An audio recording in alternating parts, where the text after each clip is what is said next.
In this video, I'm going to show you a step-by-step guide on how to record credit sales, starting from the sales journal to the general ledger. A sales journal, which is also known as a sales daybook, is a book of original entry that is used to record the daily credit sales of a business. Cash sales are not recorded in the sales journal. Here are the steps of how to record credit sales. In the sales journal, each credit transaction is recorded as it occurs. In the sales ledger, the credit sales are individually posted to the debit side of the individual debtor's account. In the general ledger, total of credit sales is posted to the sales account.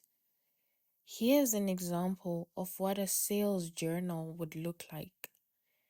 The columns in the sales journal are the invoice number, the folio column, and amount column.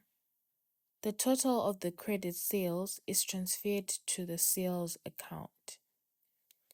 Each individual debtor has a personal account opened in the sales ledger. The sales figures are recorded on the debit side of each account.